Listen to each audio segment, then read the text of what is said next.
We do want to bring in at this time the Hill's White House columnist Niall Stanage. Niall, thanks so much for being here. Good to be here, Natasha. Any response from the White House that you're monitoring at this time with this latest shooting? I haven't seen any White House response as yet, Natasha. Now, I'm sure there will be one. I'm sure the president will be briefed if he has not been already on that. But clearly, this is a tragic event, and for the moment, I think most people's attention will be on the plight of the victims and the heinous nature of the act itself. Can you talk about state-level actions in other states that have been taken in recent weeks and months, and the public appetite, the public support for any sort of changes, even modest ones, when it comes to gun reform?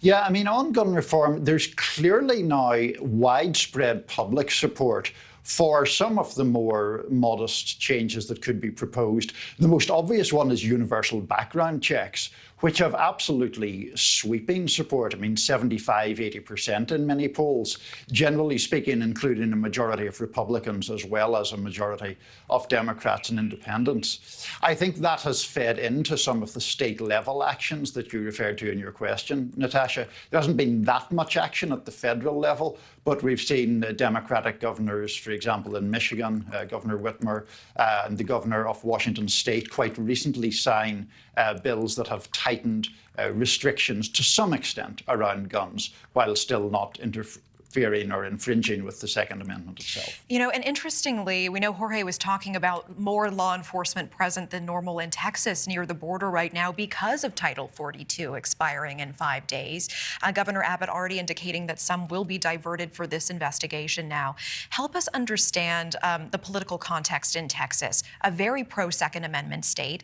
What is the likelihood we will see any changes or push for change in the state after today? I'm not sure you'll get much change in Texas itself. I mean, Governor Abbott, as you say, is very pro-gun rights in his overall stance on this issue. His challenger most recently was the Democrat Beto O'Rourke, who had proposed a much more restrictive attitude toward gun rights. Of course, Beto O'Rourke, when he was running for the presidency, had famously talked about taking people's assault rifles away from them. That may have been useful in a Democratic primary. It wasn't useful to Mr. O'Rourke's attempts to win the governorship of Texas. So I think that is indicative of where that state stands on this issue. There will clearly be criticism, don't get me wrong. There'll be criticism of Governor Abbott and of pro-gun rights groups in the wake of this, but I don't think that will be sufficient to get much change in Texas. You know, and Jorge Ventura also mentioning that we are coming up already on the 1-year anniversary of the shooting at Uvalde. There was such huge public backlash to the delay in response at that school. Help us contrast that with today. And certainly the investigation is still so early on. It is still fluid, but so far we do have confirmed that there was an officer nearby who was responding to a different incident, who heard the gunshots, who did not wait or barricade themselves, but rather jumped into action.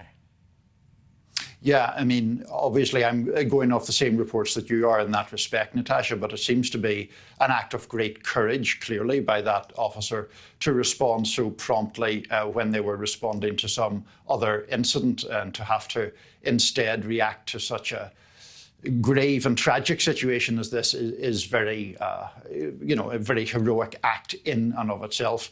You're quite right that in Uvalde, that wasn't the case, and the criticism was quite frankly legitimately levelled there at a rather sluggish response that had catastrophic consequences. So these do seem to be very clear distinctions. If I could just add something very quickly, Natasha, I was just a short time ago saw a tweet, this is a couple of weeks ago, from a mother who lost her daughter in Uvalde. And she was talking about thinking about her every day. And I just think it behoves those of us in the media to not move on instantly when these things happen, and to remember those family members for whom every day for the rest of their lives they'll be thinking of the loss of a loved one. I think so, absolutely, Niall. And what days like today bring up for those families as well. And as we're looking at these images of families who were just out for an afternoon at a shopping mall, walking out with their hands up, the trauma of also living through an event like this. Niall Stanage, always appreciate your time. We will be right back after the break. Thank you for watching. Go to newsnationnow.com to find News Nation on your television provider. And don't forget to click the red subscribe button below to get more of News Nation's fact-driven, unbiased coverage.